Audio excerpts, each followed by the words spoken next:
பழத்தை வாங்கி சாப்பிட்டு கொண்டிருக்கிறார்கள். அப்போ கேப்பக்கூழை சாப்பிட்டு கொண்டிருக்க இப்படியா இருக்கும் போது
என்ன செய்யணும் தெரியுமா? சென்று வாழை இலை எடுத்து கொண்டு வரேன். அம்மாவுக்கு அப்பாவுக்கு நம்ம 4 பேருக்கு அண்ணன் எடுத்து சாப்பாடு பொங்கி வை. நம்ம எல்லாரும் இன்னைக்கு சாயங்காலம் விரதத்தை முடிக்கிறதுக்காக ஒண்ணா உட்கார்ந்து சாப்பிடுவோம்னு சொன்னான். சித்திரவள்ளிக்கு நெஞ்சே பதறி போச்சு. நம்ம கேப்பக்கூழ் கொடுத்தது நம்ம கணவன் குருபுத்திரனுக்கு இதுவரைக்கும் தெரியாது. தாய் தகப்பன தெய்வமா நினைச்சுக்கிட்டு இருக்கா இந்த குருபுத்திரன்.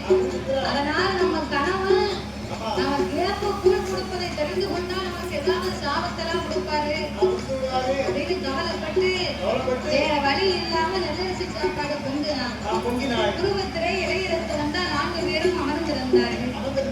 இலைய போட்டு அவன் சாப்பாடு தான் சாப்பாடு வைக்கும் போது விடுவிடுத்து சிறு சிறிது நிற்கா பயந்து போய் தன் உடம்பிலே வேர்வை சுரந்து நிற்க அப்ப இவங்க என்ன செய்தாங்க?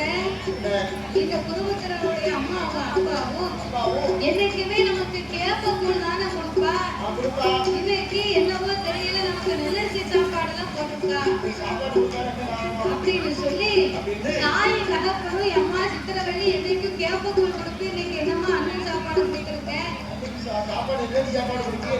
கேட்கும் போது நாடு செழித்த அன்னைக்கு பார்க்க திடீர்னு மழை போல மழை நின்று பெய்யுது. அப்போ போன மழை நின்று பேச உடனே மழை பெய்வதை பார்த்த உடனே உங்களுக்கு பஞ்சம் தீர்ந்து விட்டது. ரொம்ப சந்தோஷம். ரொம்ப சந்தோஷப்பட்டு இருதயங்களுமே ஆனந்த கண்ணீர் வடிக்க பார்த்தா குருபுத்திரே இது நாள் வரைக்கும் உங்களுக்கு என்ன சாப்பாடு கொடுத்தா? இது வரைக்கும் எங்களுக்கு கேட்கக்கூடாது கொடுத்தா நாங்க சாப்பிட்டோம். இன்னைக்கு தான் இந்த நெல்லரிசி சாப்பாடு கொடுத்துருக்காப்பா, நாட்டிலேயே பஞ்சம் தீர்ந்து விட்டது அப்படின்னு சொன்ன உடனே குருபுத்திரன் அதையெல்லாம் பொருட்படுத்த ஏய் சித்திரவள்ளி தாய் தகப்பனை நான் தெய்வமா நினைத்திருந்தனே, அம்மாவுக்கு அப்பாவுக்கு கேப்பக்கூழ் காய்ச்சி கொடுத்தாயோ, கேப்பக்கூழ் காய்ச்சி கொடுத்த உன்னை நான் சும்மா விட மாட்டேன். ஒரு கட்டு கூடவா உனக்கு கிடைக்கல, கேப்பக்கூழ சிறுத்தையிலே கொடுக்க விடி சாபத்தை என் அம்மாவை கொடுப்பா உனக்கு. என் அம்மாவுக்கு அப்பாவுக்கு நீ எப்படி கேப்பக்கூழ் கொடுத்தியோ அதே போல எங்க அம்மாவுக்கு அப்பாவுக்கு கேப்பக்கூழ் எப்படி நீ சிறுத்தையில கொடுத்தியோ அதே போலவே நீ நாயாக சென்று உன் நாவால நக்கி தின்பாய்ப்போ.